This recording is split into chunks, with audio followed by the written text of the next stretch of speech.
የሸካ ዞን የኪ ወረዳ ተወላጁ ወጣት ይንገስ ጌታቸው በትምህርቱ የምህንድስና ምሩቅ ቢሆንም የትውልድ አካባቢውን የግብርና ጸጋ በማየት ፊቱን ወደ ግብርና ካዞረ ውሎ አድሯል። በቴክኖሎጂና በእውቀት መር ግብርናን የተከተለው ወጣት ይንገስ አሁን ላይ ለሌሎች አርአያ በሚያሰኘው ወደ ሞዴል አርሶ አደርነት ተሸጋግሯል።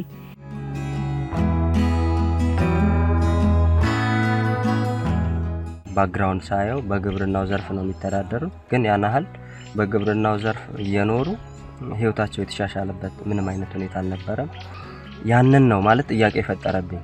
ለምንድን ነው ማይቀየሩት? ለምንድን ነው ኑሯቸው ማይሻሻለው የሚል በጣም ከፍተኛ ቁጭትና እንትን ነው ፈጥሮብኝ የነበረው።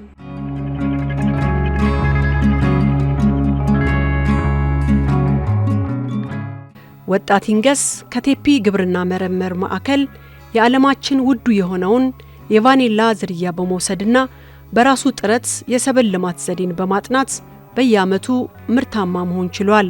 በሆነ አጋጣሚ ከቴፒ ግብርና ምርምር ጋር በቫኒላ ነው የተገናኘነው። ቫኒላ ቅመም ለመስራት ቫኒላ እንግዲህ ይታወቃል በዓለም አቀፍ ደረጃ የዓለማችን ሁለተኛ ውዱ ቅመም የሚባለው ነው። ሳፍሮን የሚባል ቅመም ብቻ ነው የሚበልጠው ማለት ነው በዋጋ ደረጃና እሱን የመስራት በቃ ቡና ዘትማች እንትን ብሎንም ስለማያውቅ ቡና ላይ ትኩረቴም አልነበረም።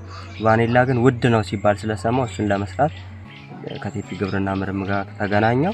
ከዛ በኋላ ነው እነዚህ መነሻ ዘሮችንም እየሰጡን በቡናው ዘርፍም በአቮካዶ ዘርፍም በቆንዶ በርበሬም በካካው በተለያዩ በአግሮፎረስተሪ ስራዎች እየተሰማራው የሚገኘው። ካካው እንግዲህ እንደሚታወቀው እንደ ሀገር አዲስ አበባ ዙሪያ ላይ እንደሚታወቀው ቸኮሌት ፋብሪካው አለ፣ ግን ሮ ማቴሪያሉ ከሌሎች አፍሪካ ሀገራት ነው ኢምፖርት እያደረግን ቸኮሌት ፋብሪኬት የምናደርገው። አሁን ግን ያን በአካባቢ ሮ ማቴሪያሉን ኢቭን ኢምፖርት የምናደርግበትን ትራንስፖርት ኮስት ለመቀነስም አካባቢያችን ላይ ማምረት የሚቻልበት አግባብ ስላለ ካካው እያመረትን ነው። ቆንዶ በርበሬ እናመርታለን። ቫኒላ በቅመማ ቅመም ዘርፍ ማለት ነው። በአትክልትና ፍራፍሬ ዘርፍ እነዚህ ዲቃላ አቮካዶዎችን እያመረትን ነው። አጫጭር ፓፓያዎችን እና ሙዝ፣ አናናስም በዚህ ልክ ሁሉም ማሳዎች ኢንተርክሮፕ እያደረግን ነው። አሁን ምንድነው እየሰራን ያለነው? ከአንድ ማሳ ላይ አንድ ነገር ብቻ አይደለም እየተጠቀምን ያለነው። ለምሳሌ አቮካዶ ማሳ ላይ ሙዝና ፓፓያ አንድ ላይ ከአንድ ማሳ ላይ 3 ነገሮችን ነው ኢንተርክሮፕ እያደረግን እየተጠቀምን ነው። በሌላ በኩል በ9 ወራት ውስጥ የሚደርሱና በሄክታር ከ20 ኩንታል በላይ ምርት የሚያስገኙ በምርምር የተገኙ የቡና ዝርያዎችን በ5 ሄክታር መሬት ላይ አልምቷል። የውጭ ምንዛሪን የሚያስገኘውን የካካኦ ሰብልን በማልማትና ለቸኮሌት ፋብሪካዎች ለማቅረብም በስፋት እየሰራ ይገኛል። ቁንዶ በርበሬ፣ አቮካዶ፣ ሙዝ፣ ፓፓያና ሌሎች ፍራፍሬ ተክሎችን ከማልማት ጎን ለጎንም በወተት ልማትና ንብ ማነብ ስራን በመጨመር ጥምር ግብርናን ኦን ማድረግ ችሏል። አምና ላይ እስከ 1 ሚሊዮን ብር ማግኘት ችያለሁ በዘርም እንዲሁም በችግኝ ሽያጭ። አሁን እሱን ከፍ እያደረኩ ለመሄድ ነው አላማዬም ሐሳቤም። አሁን በችግኝ ብቻ 600,000 እናገኛለን፣ ችግኝ ሽያጭ ብቻ ማለት ነው። ዘር ደግሞ እስከ 10 ኩንታል እናዘጋጃለን። የተረፈው ደግሞ ከዘር ውጪ ያለው ያው ወይ ታጥቦ ነው ሊሸጥ የሚችለው። እሱም እንግዲህ አጠቃላይ የሚሆነውን ውጤቱን ካየን በኋላ ግብርና አንዳንዴ የምትገምተው ላይሆን ይችላልና እሱን ካየን በኋላ እዚህ አካባቢ እንግዲህ የመፈልፈያ ወይም ደግሞ የመቀሸሪያ ኢንዱስትሪዎችን ለማቋቋም ነው እቅድ ያለውት። እሱን ደግሞ ምርታችንን በጥራት አዘጋጅተን ለዓለም አቀፍ ደረጃ ተወዳዳሪ የሆኑ ቡናዎችን እያቀረብን ሀገራችንን አካባቢያችንን ማስጠራት ነው ዓላማው።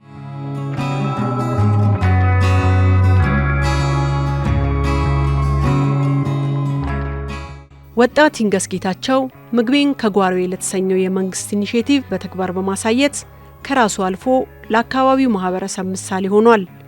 የአካባቢው አርሶ አደሮች እንደሚሉት የወጣት ይንገስ ጥረትን በማየት ማሳቸውን በዘመናዊ ዘዴ በማልማት ምርታቸውን ይበልጥ ለማሳደግ ችለዋል። ቆላና ቆላማ አካባቢዎች ላይ ያለውን የአየር ንብረት ተቋቁሞ ምርትና ምርታማነቱ ደግሞ ውጤታማ የሆነ የቡና ዝርያ እንደ ዘር ምንጭ ተሰጥቶን እየሰራ ነው የምንገኘው። ቀድሞ ከነበሩ የቡና ዝርያዎች ጋር ስናነጻጽረው አንደኛ የመጀመሪያ የምስራች የሚሰጥበት እንትን ጊዜው ከዛኛው ቢያንስ 3 አመት ይጠብቃል። ይሄንን እንደው ምናልባት ውጤታማ የሆነ በሙሉ ፓኬጅ የምትሰራው ከሆነ አንደኛ አመቱ ላይ የተወሰነ ነገር ታያለ። ሁለተኛ አመቱ ላይ ግን አሁን የቡና እንደምታየው 2 አመቱ ነው በሚገባ በሙሉ ፓኬጅም ሰርተነው ጭምር ውጤታማ የሆነ ፍሬ አፍርቷል ማለት ነው። አሁን እኛ ሳይንስን በስነ ስርዓት ተግብረን ምናልባት ከአንዱ አገር ቡና ላይ እስከ 1 ኪሎ ግራም የተፈለፈለ ማለት ነው እናገኛለን በሚል እሱን እየሰራን ነው የምንገኘው። ውጤታማ ይሆናሉ ተብሎ በምርምር ደረጃ እውቅና የተሰጣቸውን ከግብርና ሚኒስቴር ማረጋገጫ ወስደው ነው እነዚህ ቡናዎች ወደ ገበሬ እየተበተኑ ያሉት። የተለያዩ የቡና ዝርያዎች ናቸው።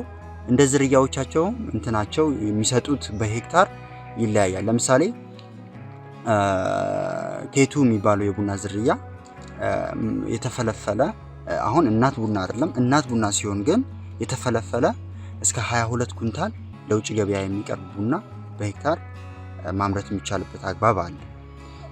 ከ65000 በላይ ችግኝ አዘጋጅተን እኛም ለተከላ እንዲሁም ደግሞ አረንጓዴ አሻራን ማያይዞ በዛው ለአካባቢው ማህበረሰብ እንደ ቡና እንደ ዘር ማባዣም ጭምር ለአካባቢው ማህበረሰብ እያቀረብን ነው የምንገኘው።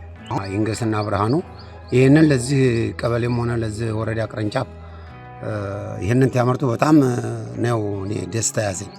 አሁን ይሄንን እኛም በእነዚህ ልጆች ግዳፍና ክትትል በየሰፈራችን እዚህ ኋላሞ ቀበሌ ላይ ይሄን ነገር ለማስራት እቅድ አለኝ። አሁንም እቅድ አለኝ። ራሴንም ልጆች እንደዚህ አስተምሬ ባለ ይዞታ መሬት ላይ እኔ ለ10 ሄክታር መሬት አለኝ።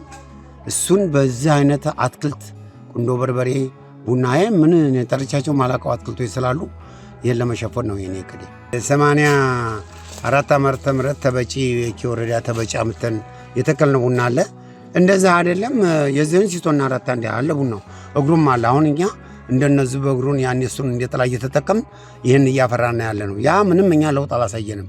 ይሄ ግን በ3 ዓመትና በ4 ዓመት ለውጥ ያሳያል ብዬ ገምታለሁ። የኪ ወረዳ ቡናና ሻይ ቅመማ ቅመም ጽፈት ቤት ባለሙያ ተስፋዬ ግዛው የወጣት ይንገስ ተሞክሮ ስራ ፈላጊ ወጣቶች በአቅራቢያቸው ያለውን ጸጋ ተጠቅመው ራሳቸውን እንዲቀይሩ ትልቅ ማሳያ ሆኗል።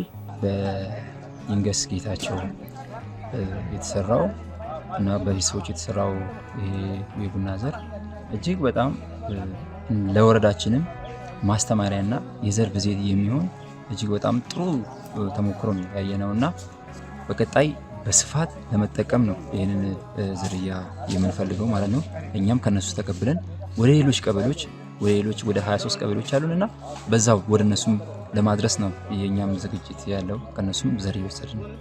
ወጣት ይንገስ ቀደም እንደገለጸላችሁ በራሱ ተነሳሽነት ነው የመጣውና ከዛ በኋላ ግን ከምርምር ጋር ከተገናኘ በኋላ እኛም እንደ ወረዳ የተለያዩ ድጋፎችን እያደረግን ነው።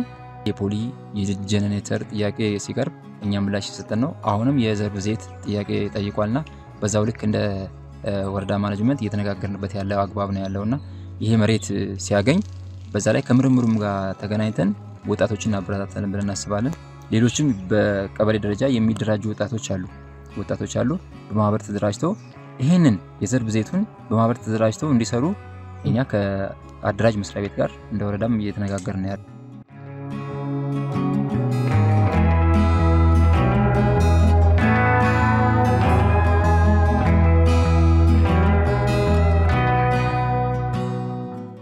በጠንካራ የሥራ ባህልና ጸጋን ለይቶ በመስራት ህይወትን መለወጥ እንደሚቻል ወጣት ይንገስና መሰሎቹ ሁነኛ ማሳያዎች ናቸው።